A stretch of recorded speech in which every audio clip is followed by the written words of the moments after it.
পরিচালনা করবে ইনশাআল্লাহ। আজকে এই ঢাকা 19 আসনের জনসভা, ঢাকা জেলায় আমাদের 5টি আসনে আমরা এরকম বড় বড় 5টি জনসভা করে ঢাকা এই জেলাবাসীকে জামাত ইসলামের পক্ষ থেকে আমরা এই মেসেজ দিতে চাই, জামাত ইসলামের সাথে থাকুন, জামাত ইসলামীকে সমর্থন করুন এবং আগামী দিনে একটি ইনসাফপূর্ণ দুর্নীতিমুক্ত রাষ্ট্র গঠনের জন্য আমরা ঐক্যবদ্ধভাবে এই বাংলাদেশকে তৈরি করতে চাই ইনশাআল্লাহ। সম্মানিত ভাই এবং বন্ধুগণ, আমরা দীর্ঘ 15-15.5 বছর ভেবেছিলাম আমরা মনে হয় যুব সমাজ আমাদের এই সমাজ থেকে ধ্বংস হয়ে গিয়েছে, কিন্তু না, 24 সালে এই যুব সমাজ প্রমাণ করেছে তারা যদি চায় এই বাংলাদেশকে পরিবর্তন করে দিতে পারবে ইনশাআল্লাহ। 2024 সালে ছাত্র জনতা এই ফ্যাসিস্টকে বিদায় দিয়ে তারা যে আবেগ অনুভূতি নিয়ে নতুন বাংলাদেশ গড়বার স্বপ্ন দেখেছে, সেই স্বপ্ন পূরণের জন্য জামাত ইসলামী বদ্ধপরিকর।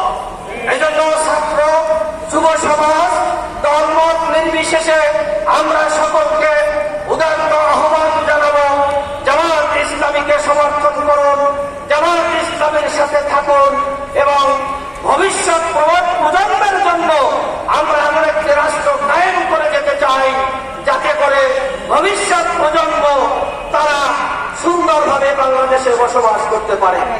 সম্মানিত ভাই এবং বন্ধুগণ, এরকম একটি সমাজ আমরা চাই। এই চাইলে কি হবে না, আমাদের কাজ করতে হবে।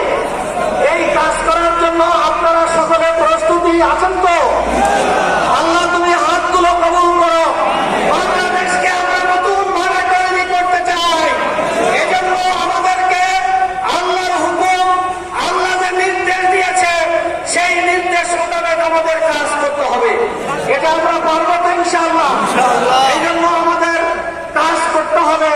আল্লাহ তাআলা বলেছেন সূরা আর-রাদের 11 নম্বর আয়াতে, ইন্নাল্লাহা লা ইউগাইয়িরু মা বিকাওমিন হাত্তা ইউগাইয়িরু মা বিআনফুসিহিম। যেই জাতি তার ভাগ্যের পরিবর্তনের জন্য কাজ করে না, চেষ্টা করে না, আল্লাহ তাআলা সেই জাতির পরিবর্তন করেন না। আল্লাহর এই বক্তব্য অনুযায়ী আমাদের উপরে দায়িত্ব বর্তায় কিনা, আমাদের কাজ করার দায়িত্ব রয়েছে কিনা, এজন্য আজকের এই জনসভায় আমরা যারা উপস্থিত হয়েছি, এই মাইকের আওয়াজ যতদূর পর্যন্ত যাচ্ছে, যারা শুনছেন তাদেরকে আমরা বলবো, আমাদের ভাগ্যের পরিবর্তনের জন্য আমরা চেষ্টা করলেই আল্লাহ রাব্বুল আলামিন পরিবর্তন দিবেন। সেই পরিবর্তনের জন্য আমাদেরকে কাজ করতে হবে। আমরা সকলে পারবো তো? মাঠে, ময়দানে, মহল্লায়, গ্রামে, সকল জায়গায় লোকদের কাছে যেতে হবে এবং আমাদের প্রার্থীর দাঁড়িপাল্লার পক্ষে, ইসলামের পক্ষে আমাদের জনসমর্থন আদায়ের জন্য ব্যাপকভাবে আমরা গণসংযোগ করবো ইনশাআল্লাহ। গণসংযোগের মধ্য দিয়ে আমরা জনগণকে ঐক্যবদ্ধ করব এবং সকলে মিলে আমরা যাতে করে একটি দেশ তৈরি করতে পারি। আপনারা লক্ষ্য করেছেন যত ইসলামী সংগঠন আছে, ইসলামী সংগঠন